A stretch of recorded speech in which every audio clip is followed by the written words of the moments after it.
आज के इस वीडियो में हम लोग एसी पेपर का ये दूसरा क्वेश्चन है और यहाँ पर हम लोग कवर करने वाले हैं संवाद लेखन। बहुत ही सिंपल तरीके से, सिंपल लैंग्वेज में हम लोग कवर करने वाले हैं।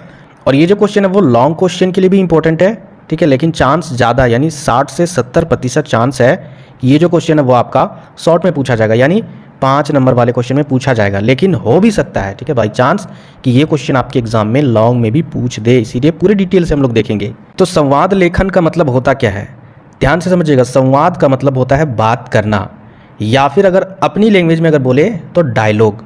जो डायलॉग बाजी बोलते हैं ना, डायलॉग बोलते हैं, तो वही डायलॉग को ही बोला जाता है संवाद। अब मूवी जो बनती है, उस मूवी में क्या होता है, डायलॉग लिखने वाले कहीं ना कहीं एक राइटर होते हैं, तो वही चीज़ है डायलॉग लिखने वाला संवाद लेखन। उम्मीद करते हैं कि आप लोग इससे परिचित हो गए। 2 या 2 से अधिक व्यक्तियों के बीच वार्तालाप को ही संवाद कहते हैं। यहाँ पर जो ये या लिखा हुआ है ना, इसको मत मानिएगा, ठीक है, यहाँ पर ये मिसप्रिंट है।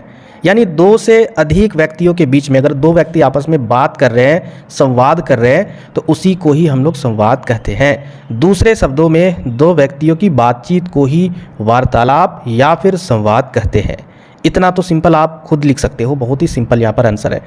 अब यहाँ पर ये जो गैपिंग है, ठीक है, जिस तरीके से यहाँ पर गैपिंग है सारे आंसर में, आपसे रिक्वेस्ट है उसी तरीके से कॉपी में भी गैपिंग करना है। कभी भी कॉपी में ये कोशिश मत कीजिएगा कि पूरा पन्ना एकदम फुल भरा रहे, ऐसे नहीं करना है। आपको क्या करना है, 4 लाइन इस तरीके से आंसर लिखना है, फिर पैराग्राफ छोड़कर कुछ आंसर लिखना है, या फिर 2 लाइन छोड़कर आंसर लिखना है। एक पन्ने में इस तरीके से अलग अलग पार्ट में आंसर लिखने की कोशिश कीजिएगा, इसी से ही आपका नंबर मिलता है। संवाद का जो सामान्य अर्थ है वह है बातचीत। संवाद का जो नॉर्मल अर्थ है वह है आपका बातचीत। इसमें 2 या 2 से अधिक व्यक्ति भाग लेते हैं। अपने विचारों और भावों को व्यक्त करने के लिए संवाद की सहायता ली जाती है।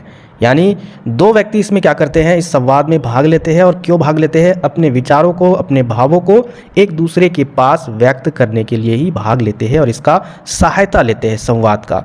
जो संवाद जितना सजीव, यानी डायलॉग, संवाद अगर आप लोग नहीं समझ रहे हो तो संवाद को आप अपने माइंड में रखिएगा डायलॉग।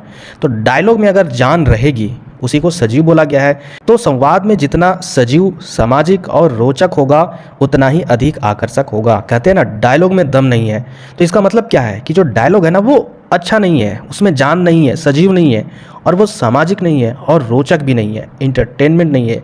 जैसे पहले के मूवी में क्या होता है, डायलॉग उतना खास नहीं होता था, लेकिन आजकल के जो मूवी है, जैसे KGF मूवी आप लोग देखिए, इसमें जो डायलॉग है ना बहुत ही ताबड़तोड़ डायलॉग है, बहुत ही खतरनाक। आप लोग कमेंट में एक आध डायलॉग लिख भी डालिएगा, अगर जो भी KGF मूवी देखे होंगे, तो वो कहीं ना कहीं एक संवाद है जो सजीव है, सामाजिक और रोचक भी है, ठीक है, उतना ही अधिक आकर्षक भी ये होता है। याद रखिएगा, ये सारा कुछ संवाद का गुण है, या फिर बोला जाए इसका अर्थ है। उसके प्रति लोगों का खिंचाव होगा। अच्छी बातें कौन सुनना नहीं चाहता है, क्योंकि देखिए जो अच्छी अच्छी बातें होती है उससे लोग क्या होते हैं, आकर्षित होते हैं और वह सुनना चाहते हैं। इसमें कोई भी व्यक्ति अपने विचार सरल ढंग से व्यक्त करने का अभ्यास कर सकता है। यानी इसमें क्या होता है, संवाद में क्या होता है कि कोई भी व्यक्ति, जैसे मैं आपको वीडियो के माध्यम से आपको समझाने का प्रयास कर रहा हूँ, तो कहीं ना कहीं सरल ढंग से आपको बता रहा हूँ ना, तो ये एक संवाद है। और इसी से आप किसी को आसान भाषा में बताने का, अपने विचारों को समझाने का अभ्यास भी कर सकते हो, ठीक है। आगे हम लोग देखते हैं, वार्तालाप में व्यक्ति के स्वभाव के अनुसार उसकी अच्छी बुरी सभी बातों को स्थान दिया जाता है। वार्तालाप में क्या होता है, व्यक्ति के स्वभाव के अनुसार उसकी अच्छी बुरी सभी बातों को ध्यान दिया जाता है, ठीक है, उसका स्थान दिया जाता है। इसमें छात्रों में तर्क करने की शक्ति उत्पन्न होती है। नाटकों में वार्तालाप का उपयोग सबसे अधिक होता है। यानी संवाद का, नाटक या फिर मूवी जो भी हो, उसमें डायलॉग का सबसे ज़्यादा उपयोग होता है। इसमें रोचकता, प्रवाह और स्वाभाविकता होनी चाहिए। यानी जो डायलॉग है वो इंटरटेनमेंट होना चाहिए, लोगों को सुनने में मज़ा आना चाहिए, ठीक है।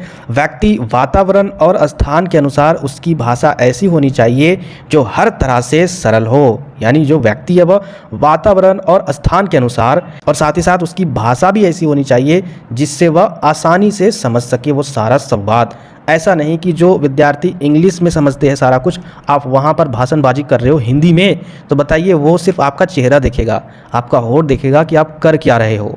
तो वही चीज़ है यहाँ पर, उसके समाज से रिलेटेड सारा कुछ होना चाहिए, सरल होना चाहिए और भाषा भी उसी से रिलेटेड होना चाहिए। इतना ही नहीं, वार्तालाप संक्षिप्त, और यानी संक्षिप्त का मतलब होता है छोटा, शॉर्ट वर्ड में, ठीक है, संक्षिप्त और मुहावरेदार भी होनी चाहिए। मुहावरा अगर डाल दिया जाए तो और भी इंटरटेनमेंट बन जाता है ये आपका संवाद।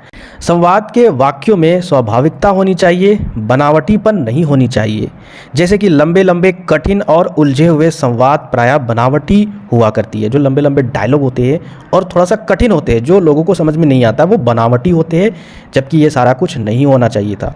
अच्छा संवाद लेखक ही नाटक, रेडियो, एकांकी तथा कथा कहानी लिखने में कुशलता हासिल करता है। जो अच्छा संवाद लेखक मतलब डायलॉग लिखने वाला जो लेखक होता है, कहीं ना कहीं वह पूरे तरीके से कुशल होता है किसी भी नाटक में डायलॉग लिखने के लिए, या फिर रेडियो में, या फिर एकांकी में, या फिर कहानी कथा या मूवी में। ठीक है, वो डायलॉग लिखने के लिए कहीं ना कहीं कुशल होता है या फिर कुशलता हासिल करता है इस संवाद के द्वारा। आगे देखिए, भाषा बोलने वाले के अनुसार थोड़ी थोड़ी भिन्न होती है। कैसे? उदाहरण के रूप में एक अध्यापक की भाषा छात्र की अपेक्षा ज़्यादा संतुलित होगी। जो टीचर है और जो स्टूडेंट है, दोनों का जो लैंग्वेज है वो अलग अलग होगा। यानी जो स्टूडेंट का जो भाषा है कहीं ना कहीं वो संतुलित नहीं होगा। संतुलित कहने का मतलब है स्टूडेंट जो भाषा बोलेगा ना, वो थोड़ा सा टूटा फूटा भाषा बोल सकता है। कहाँ पर किस तरीके से बात करनी चाहिए, संवाद करनी चाहिए, वो कहीं ना कहीं स्टूडेंट से मिस्टेक हो सकती है। जबकि जो टीचर है, अध्यापक है, उससे कोई भी मिस्टेक नहीं होगा। वो संतुलित तौर पर सभी के पास संवाद करेंगे, जहाँ पर जिस जगह पर जैसे संवाद करना होगा।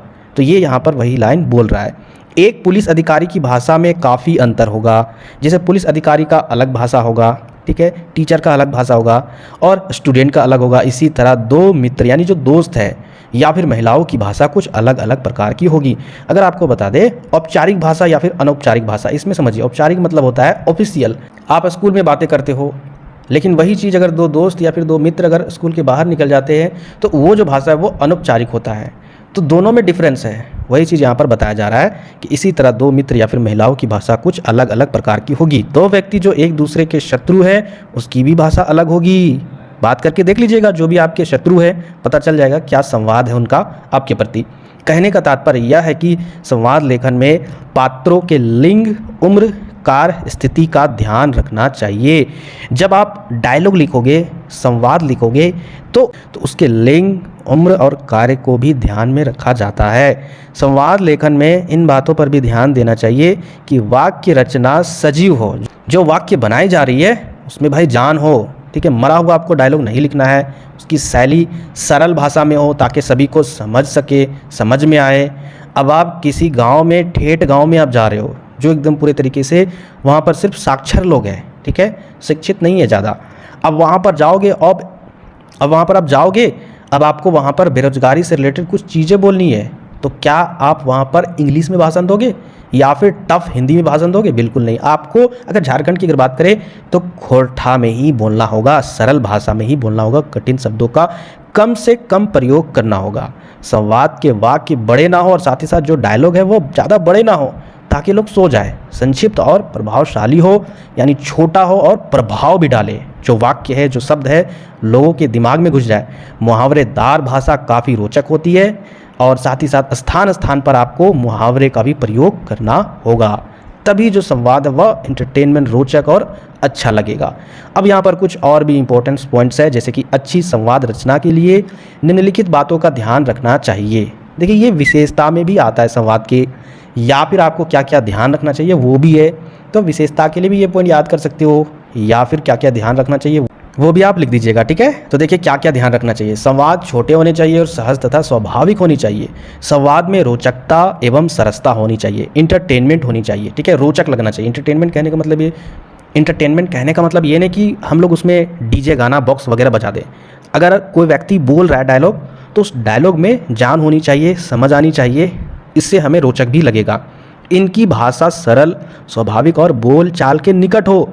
बोल चाल सबसे इंपॉर्टेंट, डायलॉग में यही चीज़ तो होता है, यानी अपनी लैंग्वेज में आपको संवाद को प्रकट करना होगा, लिखना होगा, बोलना होगा, उसमें कठिन शब्दों का प्रयोग ना हो।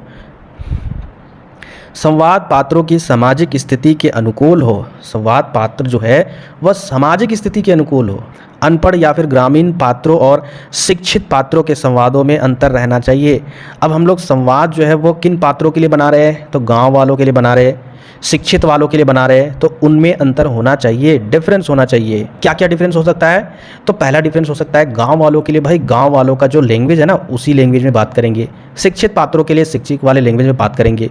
तो ये सारे अंतर हो सकते हैं। 5 देखिए यहाँ पर 5 पॉइंट क्या आपका, संवाद जिस विषय या फिर स्थिति के संबंध में हो उसे स्पष्ट करने वाले हो। ठीक है, यानी जो भी संवाद लिखा गया है उसको बोलने वाला भी हो, उसको स्पष्ट भी करने वाला हो। याद रखिएगा। यथा स्थान मतलब स्थान स्थान यानी जगह जगह पर मुहावरों तथा लोकोक्तियों का भी, ठीक है, लोकोक्तियों का भी प्रयोग से संवाद में सजीव यानी जान आ जाती है। ये सब डालनी चाहिए। अब यहाँ पर देखते हैं अच्छे संवाद लेखन की क्या क्या क्वालिटी है, विशेषताएँ हैं।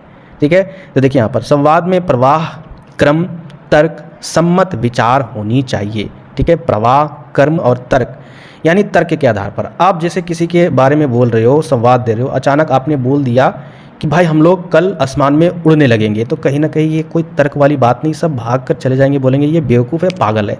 तर्क के अनुसार होनी चाहिए सारा कुछ। संवाद देश, काल, व्यक्ति और विषय के अनुसार लिखा होना चाहिए। ये क्वालिटी है। ठीक है, अगर इन क्वालिटी में आप संवाद लिखोगे ना तो कभी भी कोई भी दिक्कत नहीं होगा। संवाद सरल भाषा में लिखा होना चाहिए। संवाद में जीवन की जितनी अधिक स्वाभाविकता होगी वह उतना ही अधिक सजीव, रोचक और मनोरंजन होगा। ठीक है, यानी जीवन के बारे में आप जितना उसमें बातें डालोगे उतना ही सजीव, रोचक और मनोरंजक होगा। इसके बाद देखिए संवाद का आरंभ और अंत रोचक होना चाहिए, शुरुआत भी और लास्ट भी इंटरटेनमेंट होना चाहिए। तो ऊपर दी गई विशेषताओं को ध्यान में रखकर छात्रों को संवाद लिखने का अभ्यास करना चाहिए। इसमें उनमें जीवनगत यथार्थ को समझने और सृजनात्मक शक्ति को जागृत करने का अवसर मिलता है। उनमें बोलचाल की भाषा लिखने की प्रवृत्ति जागती है। तो इस तरीके से आप यहाँ तक लिख सकते हो। आगे भी आपको ध्यान रखना होगा, इतना लिखकर आपको नहीं छोड़ना है। कुछ उदाहरण भी आपको लिखना है कि एक दूसरे के बीच में जो संवाद होता है ना उसको आपको लिखना होगा। उसके बाद ही इस क्वेश्चन के आंसर को दी एंड कीजिएगा। अब क्या उदाहरण, जैसे कि आपको दो लोगों के बीच में, ठीक है, अलग अलग कैटेगरी के लोगों के बीच में बातें हो रही है, उस बातों को लिखना होगा। जैसे कहानी आप लोग सुने होंगे कि जैसे कि हामिद ने कहा दुकानदार से, तो उन्होंने क्या कहा, वो डायलॉग को आपको लिखना होगा। फिर उसके प्रति दुकानदार का क्या जवाब था, फिर हामिद ने फिर क्या कहा, फिर दुकानदार ने क्या कहा। इस तरीके से ज़रूरी नहीं जो मैंने आंसर में दिया वही लिखिएगा, आप अपनी मर्जी से लिखिएगा, कोई भी गलत नहीं होगा। उदाहरण के तौर पर मैं आपको समझा रहा हूँ इस तरीके से। जैसे हामिद का क्या संवाद है, यह चिमटा कितने का है, दुकानदार से पूछ रहा है। तो दुकानदार, यह तुम्हारे काम का नहीं है जी। हामिद कहता है फिर बिकाऊ है कि नहीं है। आखिर दुकानदार कहता है बिकाऊ नहीं है, तो यहाँ क्यों लाद लाए हैं, आखिर हम यहाँ क्यों रखे हैं। हामिद फिर कहता है तो बताते क्यों नहीं कि पैसे का है, कितने रुपये का है। दुकानदार फिर कहते हैं 6 पैसे लगेंगे। फिर हामिद का डायलॉग होता है ठीक से बताओ। ठीक है, यहाँ पर से होता, ठीक है, ठीक से बताओ। तो यहाँ पर दुकानदार बताता है ठीक ठीक 5 पैसे लगेंगे, लेना हो तो ले लो, नहीं तो चलते बनो। फिर हामिद कहता है 3 पैसे लोगे। इसके बाद फिर यहाँ पर आगे भी लिख सकते हो, आपकी मर्जी, उसे बना के आपको लिखना है। कहने का मतलब है संवाद का आपको उदाहरण देना है कि दो व्यक्तियों के बीच में किस तरीके से डायलॉगबाजी होती है। इसी तरीके से यहाँ पर और भी उदाहरण है, तो आप इसका स्क्रीनशॉट ले लीजिएगा। ठीक है, इसके बाद आगे यहाँ पर ये देखिए, इसके बाद यहाँ पर ये आपका रोगी और वैद्य का, ठीक है, इसको भी पढ़ लीजिएगा। रोगी और वैद्य यानी डॉक्टर के बीच क्या बातें हो रही है। तो इस तरीके से आप पढ़कर एक बार इसे ध्यान से समझ लीजिएगा। और इसके बाद बहुत ही सिंपल वे में मैंने आपको बताया, और कोशिश कीजिएगा जितना मैं आपको आंसर बताता हूँ यहाँ पर इससे ज़्यादा कॉपी में लिखिएगा। यहाँ पर अगर मैं आपको 4 लाइन बता रहा हूँ तो कॉपी में आपको कम से कम 2 लाइन एक्स्ट्रा और बढ़ाना है। याद रखिएगा, ठीक है, जितना मैं बताता हूँ उतना आपको नहीं लिखना है, इससे ज़्यादा लिखने का प्रयास करना है। मेरा जो मोटिव होता है ना, जो क्वेश्चन है वो क्वेश्चन आपको समझ में आना चाहिए, तब तो आप एग्जाम में लिखोगे। और नए व्यूअर चैनल को जल्द से जल्द सब्सक्राइब कीजिएगा। मिलते फिर नेक्स्ट वीडियो में।